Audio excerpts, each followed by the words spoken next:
Okay, so I began a series quite a few times ago, and I was discussing on the various parameters I can adopt during exam preparation, either as a high school student or as a university or any student at all. Or in fact, even if you are not a student, as far as you are preparing for any exam, it could be foreign exam or whatsoever. I mentioned, I enumerated the various about three parameters. That of course, one of them is crafting out a personal timetable for yourself, and then secondly consulting your senior colleagues, because definitely you must be a student of those who have succeeded before you. And of course the third one, which was reading ahead of time. And of course at this point I'm going to be dishing other aspects or other parameters you can adopt if actually you want to pass your exam or come out with flying colors. Now these principles that I'm dishing out here, it is not just principle, but these are various parameters that even in my own case, during my own time, it has worked for me. Even most A students, most first class students, most people who have smashed out different examinations. These are various parameters that they adopt. And of course, if you follow it, definitely you must say. But meanwhile, before I proceed, please click the subscribe button to make sure that you subscribe to this channel. Please make sure you subscribe, because you're gonna be having so many decent content from me, and definitely you will enjoy them. Now, another point four that you need to take note of during exam preparation is this. That is during revision times. Most lecturers or most teachers during revision time, part of their revisions are part of the likely examination questions. So most students are very recalcitrant.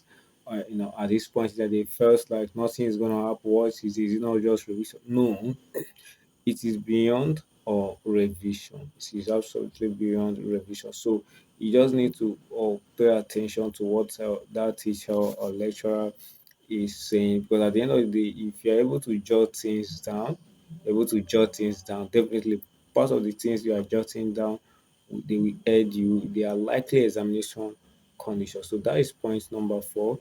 Taking note of whatever the lecturer is revising at that point in time, be it questions or examples on the board. These are the things that are likely examination questions that you should be anticipating. And definitely, if you follow it, there is no way you will not pass your exam. Now, point five is reading in between lines. Most students don't know how to read.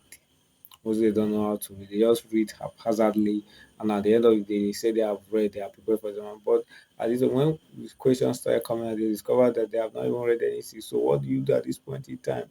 When reading, you read in between lines. In fact, each page you must read word by word, word by word. Underline silent points, trying to understand what each expression, what each sentence entails, what it means. You must get everything, both the connotative and denotative expressions in that uh, material you are studying. You must get all the concept. You must get all the concept. Underline all the necessary silent points, and at the end of it, if you're able to read in between lines, there is never a way you will not pass your exams. Then number six point is teaching your peers. Your peers could be your classmates, especially your classmates. So when you are teaching your classmates, it's as if you are teaching yourself. Study has shown that the more you teach, the more get yourself immersed in more deeper or knowledge. So what I'm trying to say here is this: learn to teach your classmates, your course mates.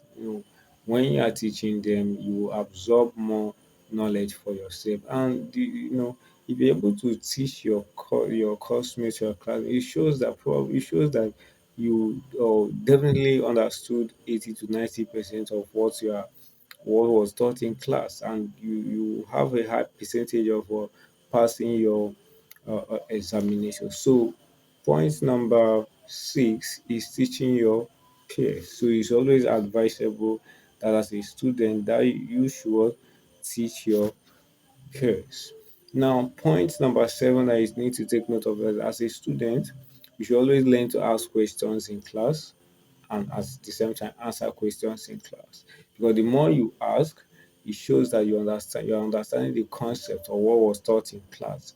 And these points tend to kind of get resonated with you, and at the end of the day, you become much more conversant with what was taught in class. So learn to ask questions in class and answer questions in class because they will aid you in or going a long way in passing your examination. If you are the type that asks or answer questions in class, of course, there is no a way or your exam will come.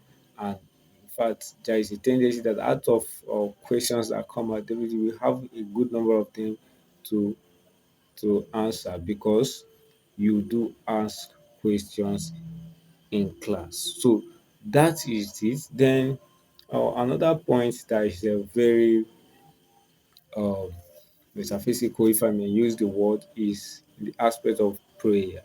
Most students, or especially A students, they feel that they have known it all. They don't pray. When you pray before your exam and commit your exam in the hands of God, or whatever or religion you are practicing, whatever you are worshiping, whatsoever, just commit that your exam to that of God you are worshiping. Definitely, there is never a way your exam will not come out with you will not come out with flying colors in your exams. So these are the various tips that I know that when you adopt them in your exam preparations, there is never a way you will not come out with flying colors. The sky will be your limit and you will excel very well. So thank you very much for being with me, and I do hope that you adopt all these tips, all these exam preparation guides in your future exam endeavors. But meanwhile, please try and subscribe to this channel. I'll be dishing out various content for you in subsequent time, and you will enjoy it. Share this page, introduce it to your loved ones and family and friends. Let them be part of this community because they have a lot to learn. And as I myself is deeply prepared to dish out more things to you. Thank you.